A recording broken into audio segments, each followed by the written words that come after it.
सामग्री कम रह जाए चलेगा, कोई चिंता की बात नहीं है। किंतु बिल्वपत्रम बिना नैव पूजयेत् शंकरम बुधा, किंतु बिल्वपत्र के बिना भगवान शिव की पूजा होगी नहीं। अब एक समस्या है, मान लो ऐसे क्षेत्र में पहुंच गए आप कि जहां बिल्व का पेड़ ही मिलना संभव हो जाए।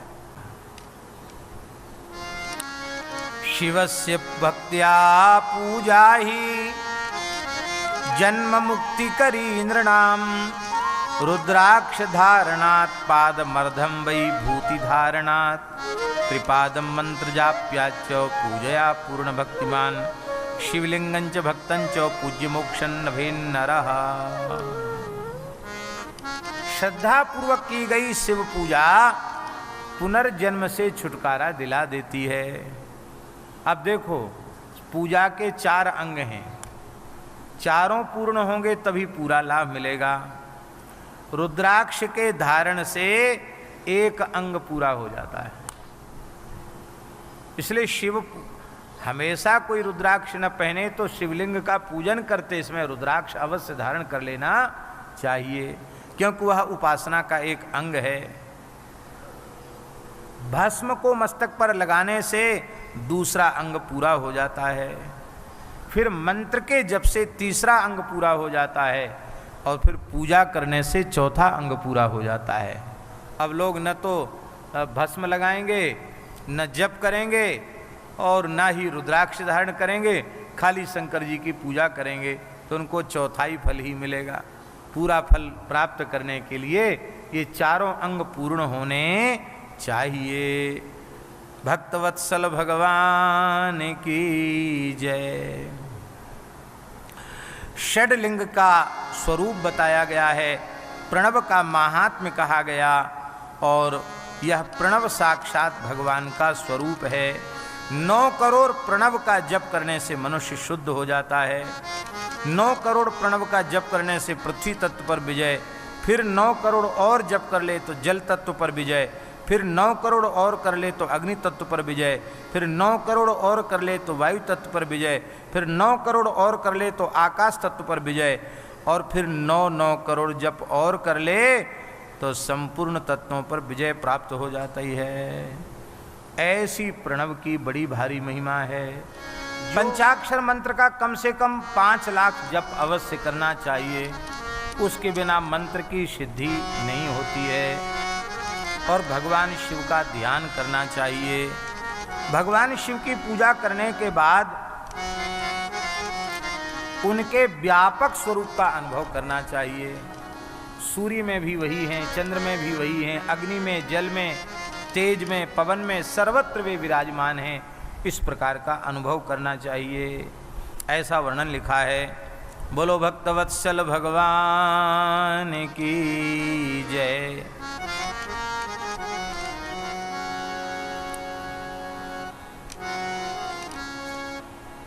जप अपने मन से नहीं करना चाहिए। गुरु उपदेशात् जाप्यम वै ब्राह्मणानां नमोन्तकम्, पंचाक्षरम पंचलक्षम आयुष्यम प्रजपेद विधि। गुरु उपदेश प्राप्त करके श्री गुरुदेव जिस मंत्र के जप की आज्ञा दे दें, उसी मंत्र का जप श्रद्धा पूर्वक करना चाहिए। और गुरु से उपदेश प्राप्त करके पंचलक्ष जप करना चाहिए पंचाक्षर का।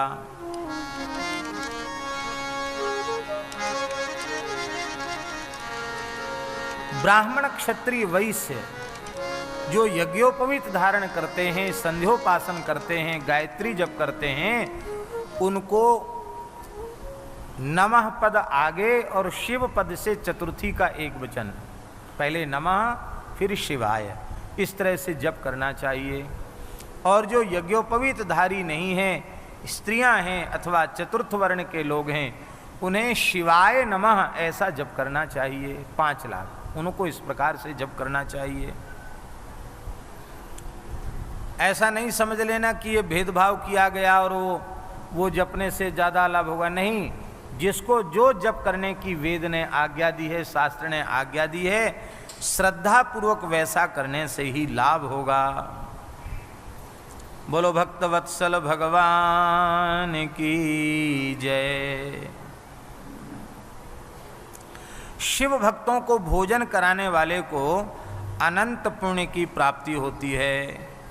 जो शिव भक्तों को भोजन कराता है उसका भूतल पर पुनर्जन्म नहीं होता, यहाँ तक लिखा हुआ है।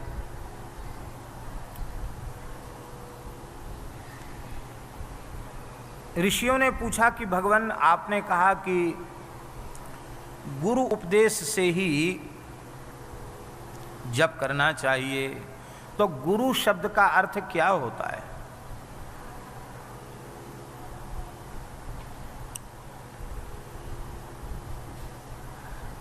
सबसे पहले शिवलिंगों के भेदों का सूत जी महाराज वर्णन कर रहे हैं। सबसे प्रथम स्वयंभू लिंग है, जो धरती फोड़कर स्वयं ही धरती से प्रकट हुआ, उत्पन्न हुआ है। दूसरा विंदु लिंग है, तीसरा प्रतिष्ठित लिंग है, चौथा चर लिंग है और पांचवा गुरु लिंग है। गुरुदेव को भी शिव स्वरूप मान करके ही पूजा करना चाहिए। शंकर जी की संपूर्ण पूजा सद्गुरुदेव में की जा सकती, उनको गुरुलिंग कहा गया। इसलिए गोस्वामी तुलसीदास जी ने कहा, वंदे बोधमयम नित्यम गुरुम शंकर रूपिणम यमाश्रितो हि वक्रोपि चंद्र सर्वत्र वंद्यते।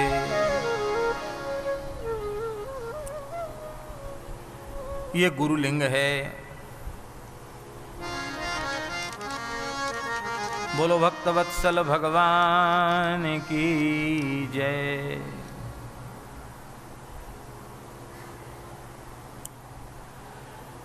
अब बिंदुलिंग क्या है? बड़ी ऊंची बात है। बोले बिंदुलिंग है, मंत्र का उपदेश यही बिंदुलिंग है। पंचाक्षर का गुरु के द्वारा किया गया उपदेश, इसी को बिंदुलिंग कहा गया। बोलो भक्तवत्सल भगवान की जय।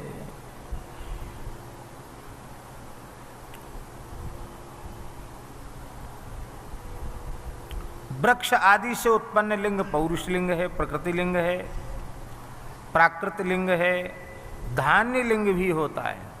धान्य से, अन्न से ही शिवलिंग का निर्माण कर देना, उसको धान्य लिंग कहा गया है। ये सब अलग अलग कामनाओं की सिद्धि को पूर्ण करने वाले हैं। इन लिंगों में रसलिंग सर्वोपरि है। रसलिंग माने होता है पारद, उसको रस कहा गया, पारे को रस कहा गया। पारे से निर्मित शिवलिंग को रसलिंग कहा गया।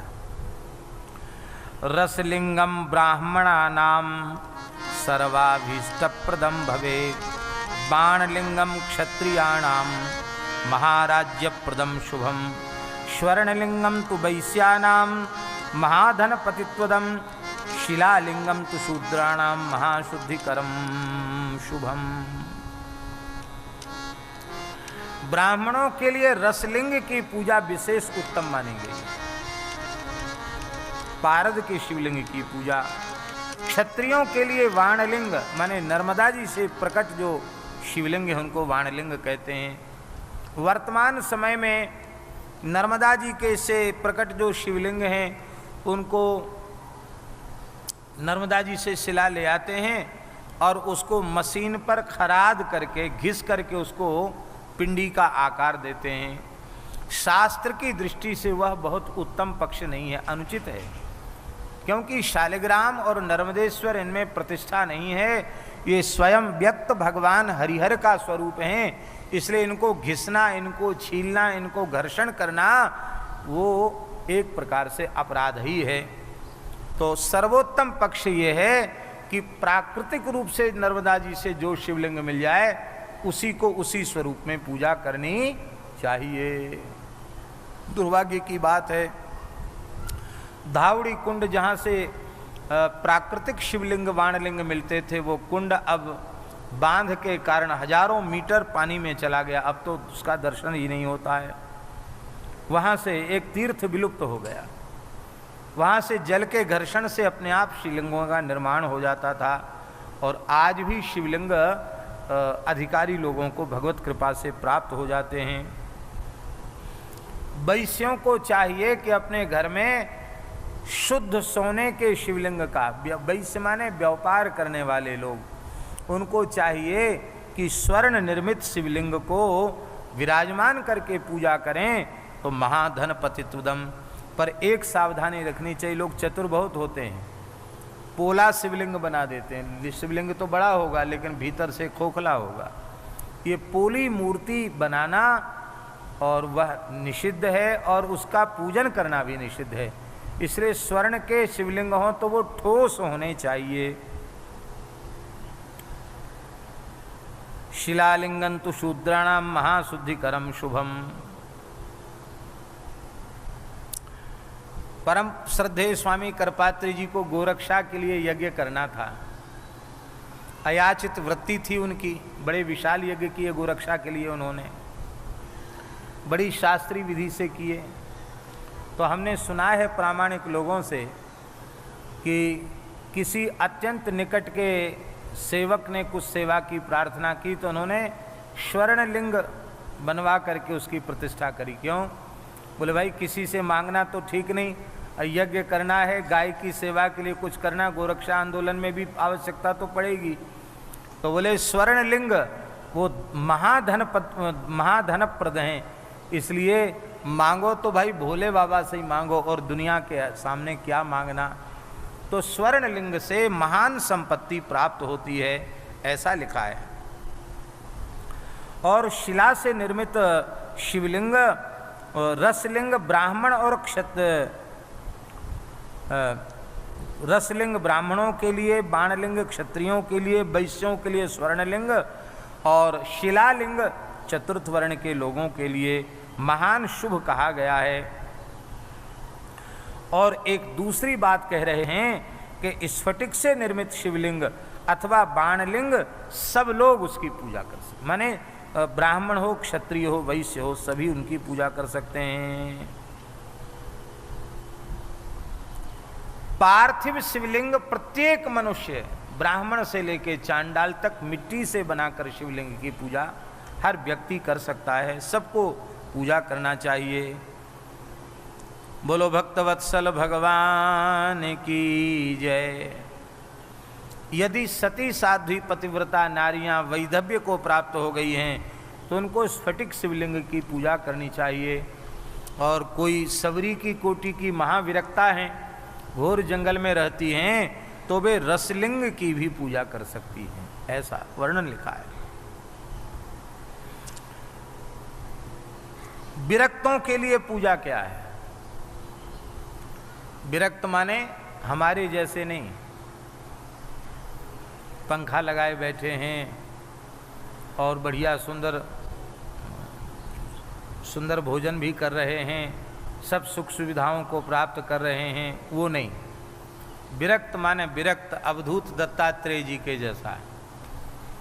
ऐसे विरक्तों के लिए लिखा है जो कोई चीज संग्रह परिग्रह नहीं रखते, उनके लिए लिखा है कि वो भस्म को ही शिवलिंग का रूप में बना करके और उसका हथेली पर भस्म का शिवलिंग बना लें, उसी का पूजन कर लें और विभूति से ही, विभूति से भस्म से ही पाद्य अर्घ आचमन धूप दीप नैवेद्य सब भस्म से, भस्म का ही भोग लगा दें, भस्म से अभिषेक करा दें, सारा काम उनका भस्म से हो जाएगा।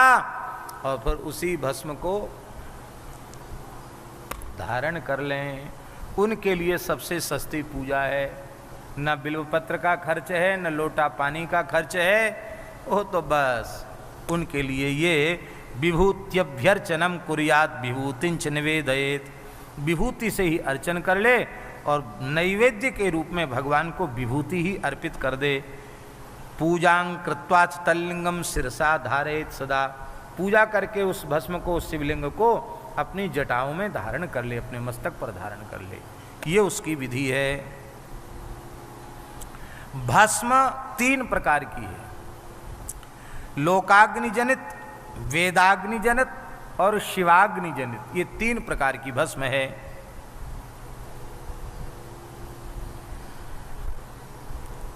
लोकाग्नि जनित तो सामान्य अग्नि, लोक की अग्नि, इससे मिट्टी, लकड़ी, लोहे के पात्र, धान्य, तिल आदि वस्त्र उनकी शुद्धि होती है। कुत्ता आदि छू जाए तो भस्म से शुद्धि हो जाती है। वेदाग्नि जनित भस्म दूसरी है। यज्ञ से उत्पन्न जो भस्म है वो वेदाग्नि जनित भस्म है, जिसमें मंत्र और क्रिया से जनित होम कर्म, उससे उत्पन्न जो अग्नि का भस्म है उसको वेदाग्नि जनित भस्म कहा गया, वो धारण करना चाहिए। और शिवाग्नि जनित भस्म क्या है?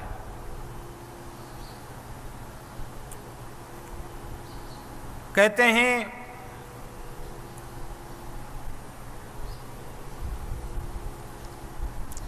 अघोर मंत्र का उच्चारण करके सूखी हुई बेल की लकड़ी लाए और उसको आमंत्रित करके प्रज्वलित करे। फिर कपिला गाय का गोबर, वो किस प्रकार का गोबर? ताम्र के पात्र में लिया हुआ गोबर, नीचे भूमि का स्पर्श न हो। गाय गोबर करे, बीच में ही तांबे के पात्र में उसको ले ले, फिर बिना हाथ से स्पर्श किए सूर्य की किरणों में सूखने दे।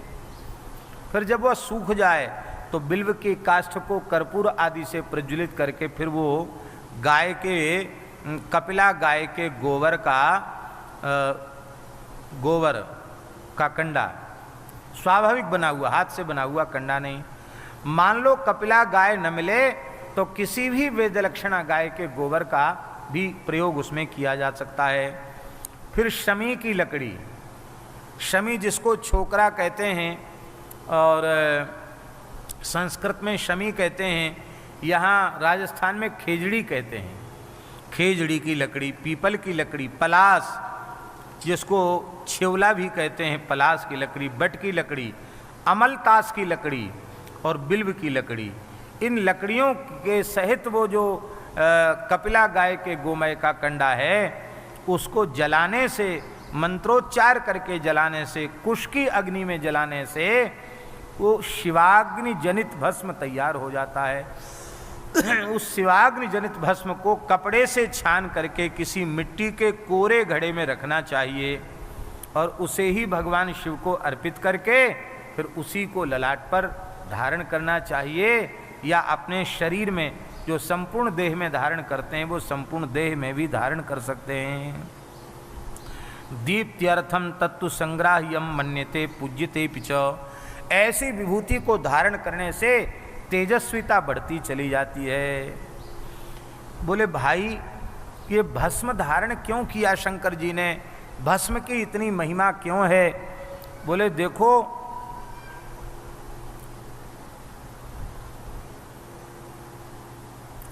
जैसे राजा प्रजा से कर लेता है, सार प्रजा की आय का सारभूत अंश वो कर के रूप में लेता है, फिर उससे प्रजा की ही सेवा करता है। ऐसे ही भगवान शिव ने संपूर्ण सृष्टि का जो सार है वो भस्म को ही माना।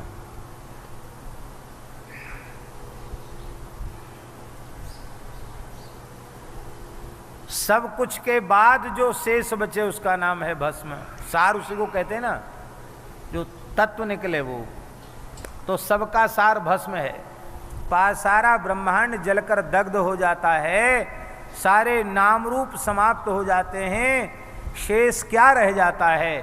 शेष केवल राख रह जाती है, भस्म रह जाती है। इसलिए भस्म को शंकर जी ने सार तत्व के रूप में ग्रहण किया, सारे प्रपंच को दग्ध करके अपने शरीर में उन्होंने धारण कर लिया।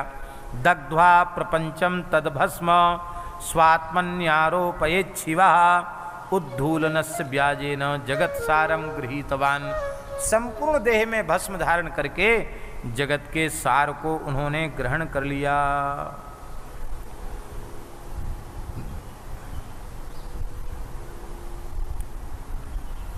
भस्म से त्रिपुंड धारण करना चाहिए, जल से उसको सजल करके ही धारण कर चाहिए, ये भी लिखा। सूखा धारण करना मना लिखा है, सजल उसको धारण करना चाहिए, जल से मंत्रित करके और फिर उसको धारण करना चाहिए।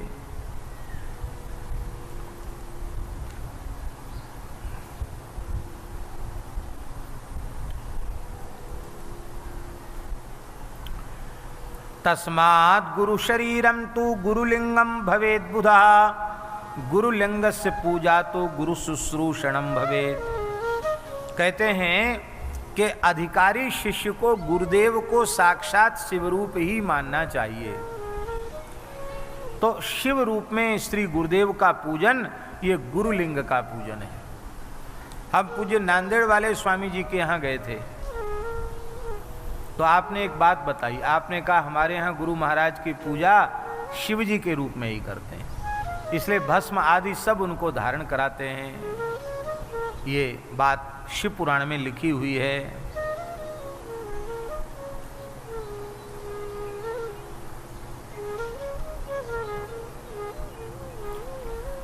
गुरुदेव क्या करते हैं?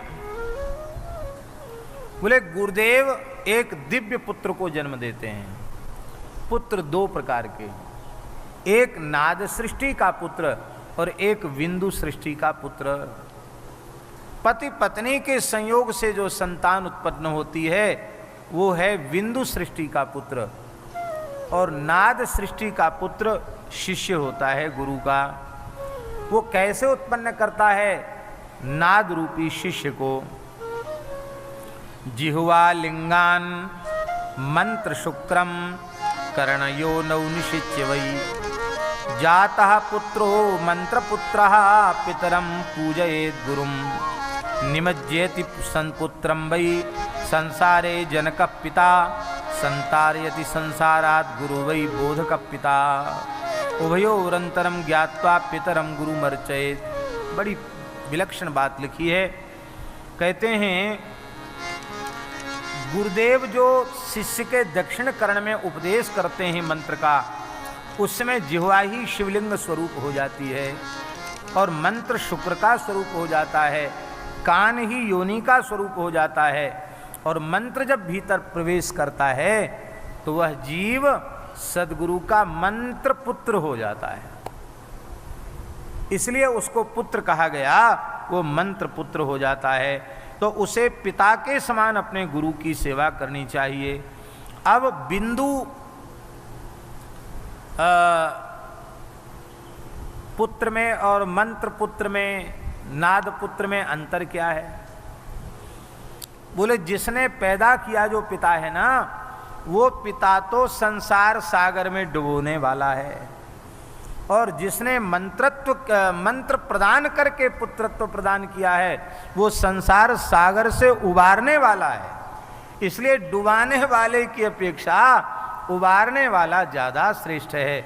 ऐसा विचार करके भव सागर से उबारने वाले सद्गुरु को शिवरूप मान करके उनकी पूजा करनी चाहिए। बोलो भक्तवत्सल भगवान की जय।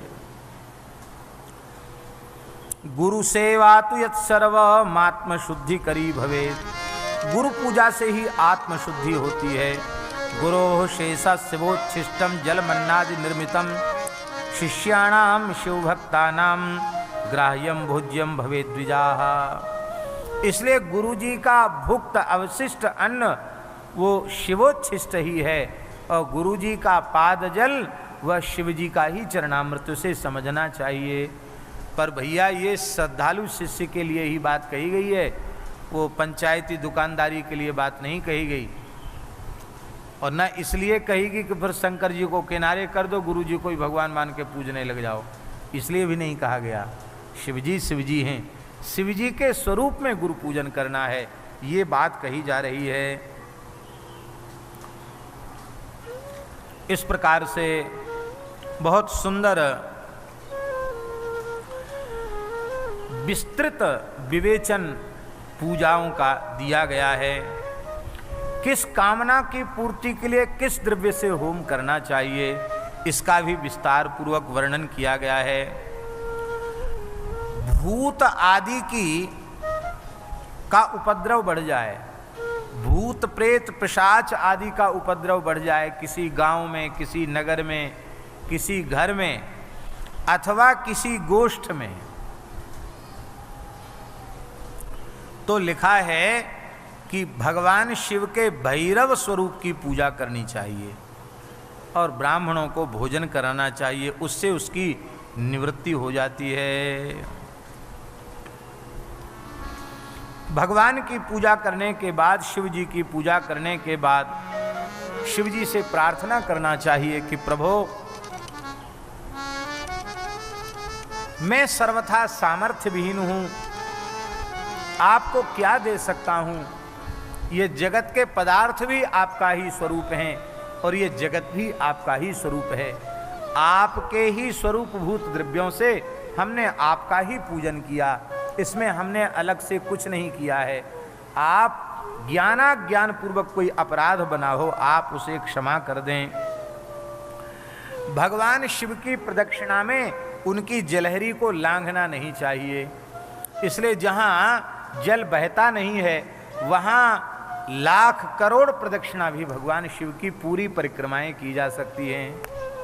बहुत सी जगह ऐसा होता है कि वहाँ एक कुंड में जल इकट्ठा होता है, उसको अलग से भर के फिर विसर्जित करते हैं, तो वहाँ पूरे मंदिर की प्रदक्षिणा भी संभव है। लेकिन जहाँ निरंतर जल बहता रहता है तो प्रणालम नैव लंघयेत, जो शंकर जी के जल का प्रणाल है उसको लांघना नहीं चाहिए, क्योंकि उसमें संपूर्ण तीर्थों का निवास होता है, तो उसको लांघने से तीर्थों के प्रति अपमान बन जाता, अपराध बन जाता है।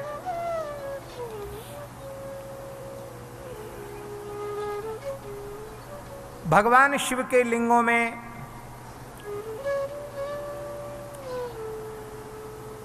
पार्थिव शिवलिंग की पूजन की विशेष महिमा का वर्णन श्री व्यास जी महाराज कर रहे हैं, सूत जी महाराज ऋषियों को सुना रहे हैं।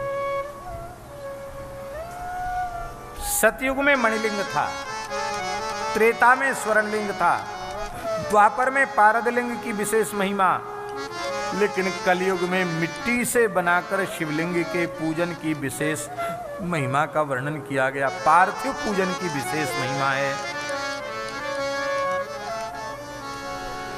जैसे देवताओं में महेश्वर श्रेष्ठ हैं, ऐसे ही लिंगों में पार्थिव लिंग श्रेष्ठ है। जैसे नदियों में गंगा जी श्रेष्ठ हैं, ऐसे ही शिवलिंगों में पार्थिव लिंग श्रेष्ठ है। जैसे मंत्रों में प्रणव श्रेष्ठ है, ऐसे ही शिवलिंगों में पार्थिव लिंग श्रेष्ठ है। जैसे वर्णों में ब्राह्मण श्रेष्ठ है, ऐसे ही लिंगों में पार्थिव लिंग श्रेष्ठ है। जैसे पुरियों में काशी श्रेष्ठ है, ऐसे ही पार्थिव लिंग श्रेष्ठ है। जैसे व्रतों में शिवरात्रि व्रत श्रेष्ठ है, ऐसे ही पार्थिव लिंग श्रेष्ठ है। जैसे देवियों में भगवती भवानी श्रेष्ठ हैं, ऐसे ही पार्थिव लिंग श्रेष्ठ है। इत्यादि प्रकार से ये कहा गया कि पार्थिव लिंग की महिमा सबसे अधिक है। मिट्टी से पार्थिव लिंग का निर्माण करके 11 वर्ष तक उसका त्रिकाल पूजन जो करता है, मिट्टी का शिवलिंग नित्य बना करके, वह अपने देह से रुद्र लोक में प्रतिष्ठा प्राप्त कर लेता है। उस व्यक्ति के दर्शन स्पर्श से भी पापात्मा पाप मुक्त हो जाते हैं। ऐसे व्यक्ति को जीवन मुक्त शिव स्वरूप समझना चाहिए। तस्य दर्शन मात्रेण भुक्तिर मुक्तिश्च जायते।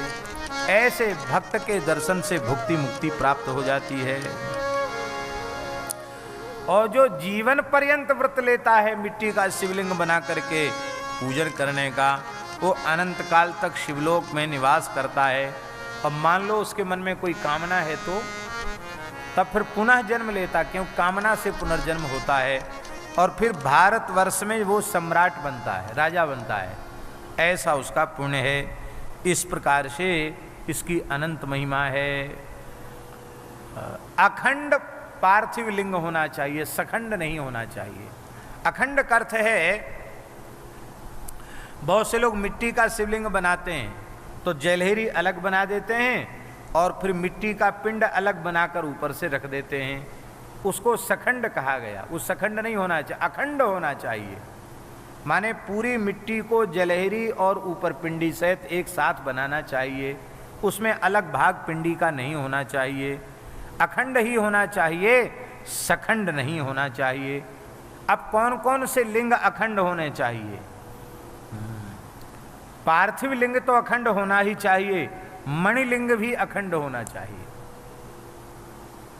मणि से निर्मित लिंग भी जलहरी के सहित ऊपर तक अखंड होना चाहिए। स्वर्ण लिंग भी अखंड होना चाहिए, पारद लिंग भी अखंड होना चाहिए। इसलिए यहाँ जो पारदेश्वर विराजमान है वो बड़े प्रसन्नता हमको हुई जब हमने शिव पुराण में इस विषय को देखा कि यहाँ जलहरी भी अखंड पारद लिंग विराजमान है, बड़ी महिमा है। स्फटिक लिंग में भी जलहरी भी स्फटिक की होनी चाहिए, वो भी उत्तम पक्ष यही है कि वो अखंड लिंग होना चाहिए। और पुष्पराग लिंग, पुष्पराग का मतलब होता है पुखराज, जो पुखराज रत्न होता है बृहस्पति का, उसका शिवलिंग, वो पुखराज से निर्मित शिवलिंग भी अखंड होना चाहिए। और पार्थिव लिंग को भी अखंड बनाना चाहिए। रत्नजम हेमजम लिंगम पारदम स्फाटिकम तथा पार्थिवम पुष्परागोत्थम अखंडंतु प्रकारयेत। इनको अखंड ही बनाना चाहिए, खंड बनाने से अपराध लगता है। क्यों? बोले इसलिए लगता है कि वेदिका तु महाविद्या लिंगम देवो महेश्वरः अतो स्थावरे लिंगे स्मृता श्रेष्ठा द्विखंडता। वो दोनों के सहित शिवलिंग पूरा है। वेदिका जो है साक्षात जगन माता भगवती पार्वती हैं और पिंडलिंग के रूप में साक्षात भगवान शिव हैं। इसलिए उमा महेश्वर का संयुक्त पूजन है वो है, ऐसा समझना चाहिए। बड़े शिवलिंग को स्थिर करके मंदिर बनाकर स्थापना करनी चाहिए और 1 अंगुल तक के शिवलिंग को साथ में रखकर चरलिंग के रूप में पूजा करनी चाहिए। अब पार्थिव लिंग के पूजन में मिट्टी कैसी होनी चाहिए? विप्रे गौरा स्मृता शोणा बाहुजे पीतवर्ण का वैसे कृष्णा पाद जाते यथवा यत्रिया भवे।